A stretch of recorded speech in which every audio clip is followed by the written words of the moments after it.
Hi, Sarah Mack here with sarahmack.com. So, what do AOC and toxic abuse have to do with your content and biz results? Have you seen Alexandria Ocasio-Cortez's powerful response to Representative Ted Yoho after he called her a disgusting fucking bitch? Massive props to her for calling out as it went down and calling out the problem of the use of dehumanizing language against women and minority cultures. If you haven't already, go and watch her speech. It was amazing. I'll post the link on my feed. And her speech really moved me and it got me thinking, so what has this got to do with your content and the results that it's creating for you in your business? Well, it's got everything to do with your confidence, right? And I think understanding this piece is really helpful.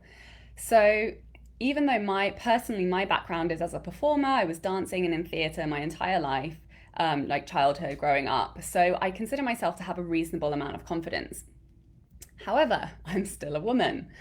And I grew up in a household with an abusive father, and it has cost me literally thousands of dollars in coaching and therapy to piece my self-worth back together to the point where I really built the confidence to ask for what I actually want from life and to recognize that, contrary to many of my previous internal narratives, I am worthy and deserving of receiving what I want, and it is possible and right and good for me to have it. Did all this work? Yes, it did. It completely changed my life, and I doubled my income 3 years in a row when I started owning my value, shifting my inner narrative, and asking for what I want. Hi, thanks for joining. Because what happens when any human being is exposed to consistent, prolonged abusive behaviors, when doubt, shaming, and rejection are the messages received over and over, not just from the people in our lives and even in our own homes, but also from the entire culture around us, when that is actually normal, because let's face it, it is, and we live in an epidemic of disrespect. So what happens under this situation is it cultivates self-doubt, self-shaming, and self-rejection. And you have no doubt experienced this, particularly if you're a woman or from a minority culture in your community. And we're all very well aware by now that certain sexes and cultures experience this repeatedly and with greater levels of harm than normative populations. Now, I want to talk about you. So my invitation is for you to reflect on your own confidence level and self-belief.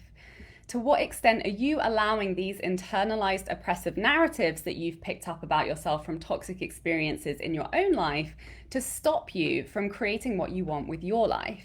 Because this is playing out on some level for every single one of us. But are we going to let this stop us? I hope your answer is also hell to the no. So how do we overcome the stories that we have allowed to oppress us internally? Number one is the mindset work, obviously, recognizing what has been going on and shifting those inner narratives, really just clearing out that crap and not allowing it to be there anymore. And the other part is, the real way that we create change, both for ourselves internally and for our communities around us, is to take different action. And all this starts with us sharing our stories and our truth and our message and taking a stand for what we truly value, and to proceed in spite of your inner resistance and all of those inner lies that doubt your ability, that you're good enough or worthy, because this is not your truth. And it's about taking a stand for your desires. And, that shows up in launching your next offer, putting your prices up, making that ask, share that invitation to the work you feel called to give to the world, and really to step into being a leader and take responsibility for making real change by sharing your message vulnerably and contributing to the conversations that you care most about. So how do we do this? We define the action and the strategy, and we schedule it, and we follow through, and we continue to do that.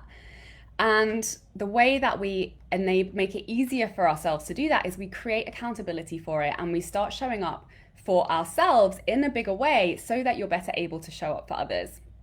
Because when we refuse to stay afraid, when we refuse to be underpaid, when we start asking for what we want and need to grow our strength, to grow our impact, and to become able to act with more power, that's when we shape the culture around us in ways that support and open more possibilities for the kinds of lives we want for ourselves and for our communities.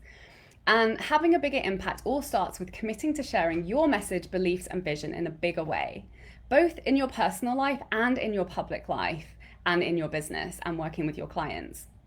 I'm talking about more truth, more power, more specificity, more dedication, more consistency, more honesty, more vulnerability. These are the actions that create results.